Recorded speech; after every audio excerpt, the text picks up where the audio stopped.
Steve jobs ने कहा कि अब तक मैंने जितनी भी चीजें करी है जिन पे मुझे गर्व है, उतना ही गर्व मुझे कुछ चीजें ना करने का है। लेकिन हम तो ये मानते हैं कि लाइफ बहुत छोटी है, टाइम कम है, सब कर लो, कोई रिग्रेट नहीं रहना चाहिए, कोई पछतावा नहीं रहना चाहिए कि मैंने ये नहीं करा।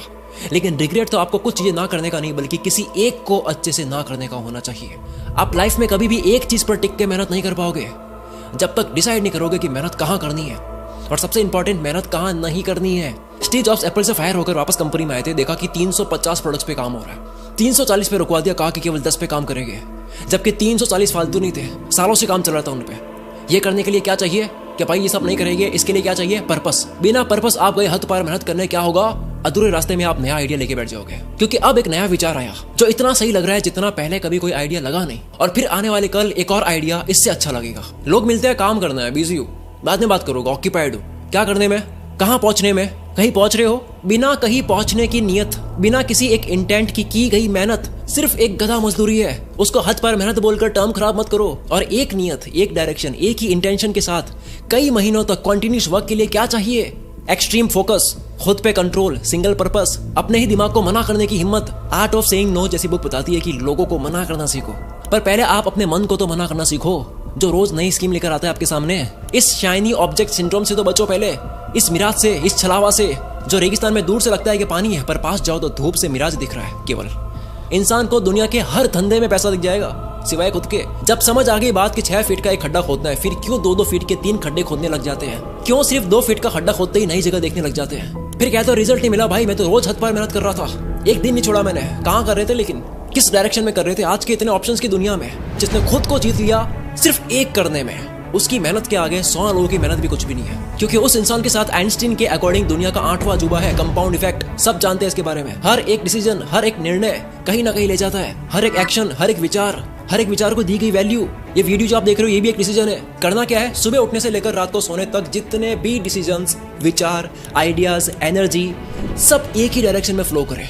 रोज एक ही डायरेक्शन में फ्लो करे, तब कंपाउंड होगा, तब जंगल से बाहर आओगे। जब एक बार भी आप डायरेक्शन नहीं बदलोगे, एक ही डायरेक्शन में चलते रहोगे, भले स्लो चल रहे हो, slow but in one direction is better than being fast in all directions. अगर डिसीजन का फटीग ना हो, इच्छा जो है, चॉइस का पैराडॉक्स ना हो, कभी ये कभी वो, ये सब ना हो, तब इंसान एक सेकंड भी वेस्ट नहीं करेगा, तुरंत एक्शन लेगा। एक स्कूल में कंपटीशन होना था ड्राइंग का, सारे स्टूडेंट्स बहुत एक्साइटेड थे, भाग लिया सबने। 2 दोस्त थे, उन्होंने नाम लिखवाया और अगले ही दिन गए नाम रोशन करने ड्राइंग करके। दोनों ने फुल प्रैक्टिस कर रखी थी क्या ड्रॉ करना है। कंपटीशन शुरू हुआ, उसमें से एक ने फुल तैयारी के बावजूद, पूरी प्रैक्टिस होने के बावजूद किसी और की ड्राइंग देखी, पता लगा कि भाई साहब ये तो बहुत ही अमेजिंग ड्राइंग बना रहा है, मैं यहाँ पे क्या फुल पत्ती बना रहा हूँ, ये शकील तो कंपटीशन में आयरन मैन बना रहा है। उस बंदे ने अपनी फुल पत्ती मिटाई, उसने सोचा कि मैं बनाऊंगा अब क्रिश, इंडियन सुपर हीरो, जिसके भाई साहब ने कोई प्रैक्टिस नहीं कर रखी थी क्रिश की। अब यहाँ डिसीजन बदला उसका किस वजह से?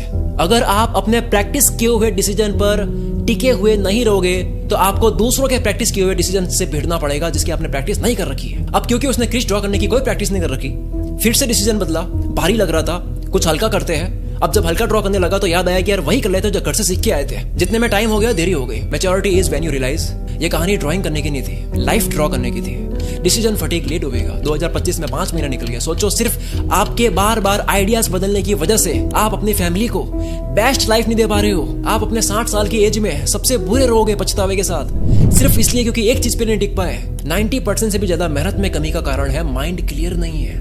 कोई आलस का कारण नहीं है, सब मेहनती लोग हैं। एक पेज पढ़ते अभी तुरंत 500 रुपए मिले, पूरी किताब पढ़ लोगे क्योंकि पता है क्या मिलने वाला है, क्लियर है माइंड। डिसीजन लेते हो जब माइंड को 1% भी ना लगे कि ये नहीं होगा, तब होगी हद पार मेहनत करनी है पर राइट डायरेक्शन पे। That was the first thing you should keep in mind. एक स्नाइपर के सिर्फ एक ट्रिगर दबाने से गोली निकलती है। सबसे कम मेहनत ट्रिगर दबाने में लगती है, पर सबसे बड़ा इंपैक्ट ट्रिगर ही क्रिएट करता है। पर गोली कहाँ जाएगी, उस टारगेट को फोकस करने में असली मेहनत लगती है। लेकिन ज्यादातर लोग अपने काम में ट्रिगर दबाने की मेहनत कर रहे हैं, टारगेट पर फोकस सेट करने की नहीं, क्योंकि उनको लगता है कि फर्क तो ट्रिगर दबाने से आता है। तो इसका मतलब ये है कि मेहनत नहीं करनी है, बस केवल फोकस करना है, एक डायरेक्शन पे रहना है, एक डिसीजन पे रहना है, ऐसा है। मैंने कहा मेहनत के साथ फोकस करना है, मेहनत छोड़ के फोकस नहीं। बिना फोकस वाली मेहनत नहीं, फॉर्मेलिटी है। और इस फॉर्मेलिटी का दूसरा नाम है मल्टीटास्किंग। किसी काम में एक्सीलेंस हासिल करने से दुनिया याद रखती है, आपका काम दिखता है, वरना मल्टीटास्कर से तो दुनिया भरी पड़ी है। लोगों का दिमाग पहचान लेता है कि आपने ये काम मन से करा है या भटक के करा है, फोकस से करा है या मल्टीटास्किंग से करा है। मल्टीटास्किंग यानी कभी इधर कभी उधर भटक के काम करने से ना केवल काम बल्कि दिमाग भी डैमेज होता है। फोकस का मतलब क्या? दिमाग की हेल्थ, जिसमें 8 करोड़ 60 लाख सेल्स होती है। ये च्युइंगम जैसा 2 कानों के बीच खोपड़ी में भरा हुआ मांस। ये इंजन खराब होता है जब बार बार गियर बदलते हो, फिर सर्विसिंग आती है। बार बार गियर बदलने से, बार बार काम बदलने से दिमाग ही नहीं बल्कि फ्यूचर भी खराब होता है, क्योंकि फोकस एक फ्यूचर है। दुनिया कह रही है AI is the future, crypto is the future, NFT, metaverse, electric vehicle, quantum computing, biohacking, no code tool, कोई भी टेक्नोलॉजी, ये सब फ्यूचर है। पर डीप वर्क और फोकस्ड माइंड रियल फ्यूचर है। लोग चौड़ दिखाते हैं, मैं इतनी चीजें एक साथ कर लेता हूँ, कुछ नहीं होगा, मैं सिर्फ ये कर सकता हूँ, ये फोड़ेगा।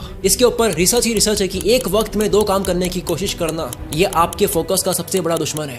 ना केवल फोकस का, बल्कि मैं तो कहता हूँ आपकी जिंदगी का सबसे बड़ा दुश्मन है। जितनी चॉइसेस इस अर्थ पर बढ़ेगी उतना कंपटीशन टाइट होगा, क्योंकि आपका कंपटीशन अब सामने वाले के फोकस से है, जो कि जमाने के साथ में कम हो रहा है। कंसंट्रेशन, अटेंशन स्पैन, या ये कह दो कि ध्यान लगाने की ऊर्जा, दिमाग का एक जगह टिकने का स्टेमिना, जो भी कम हो रहा है उसकी फ्यूचर में डिमांड बढ़ेगी। जिस वक्त ये समझ गए, फिर करो हद पार मेहनत। फिर क्या होगा? फिर आपकी अंडरस्टैंडिंग अलग होगी, इंटेलिजेंस लेवल हाई होगी, चीजें फास्ट समझ आएगी, रिकॉलिंग पावर तेज होगी, टाइम पे सब कुछ याद आएगा, क्रिएटिव विजुअलाइजेशन होगी, आंख बंद करोगे अंदर की दुनिया दिखाई देगी। 10 घंटे का काम 1 घंटे में होगा, थिंकिंग पैटर्न्स बनाने लग जाओगे, हर सोचने के तरीकों को नाम देने लग जाओगे, खुद की एक लैंग्वेज होगी, थॉट्स कंट्रोल में, ध्यान कहाँ देना है वो एबिलिटी आपके हाथ में, पीस ऑफ माइंड आपके हाथ में होगा, परेशान करने वाले थॉट्स से आजादी, कौन से विचार की सीढ़ी लगानी है आप चूज करोगे, आप डिसाइड करोगे, सेल्फ कॉन्फिडेंस बढ़ जाएगा, इनर स्ट्रेंथ बढ़ जाएगी, विल पावर बढ़ जाएगी, दृढ़ निश्चय करने वाले बन गए, ओवर थिंकिंग रुक जाएगी, टालने का कीड़ा मर जाएगा, जीवन अच्छा लगने लग जाएगा, हैप्पीनेस बढ़ जाएगी आपकी, स्ट्रेस खत्म हो जाएगा, मेहनती मजा बन जाएगा, रेस्ट चाहिए नहीं। ये सब जब होने लग जाए, आप मेहनत में खो जाओ, आपको पता ही नहीं रेस्ट क्या होता है, वही रेस्ट है, काम ही मजा दे रहा है, क्या रेस्ट लोगे? क्या तब भी रिजल्ट्स नहीं मिलेंगे?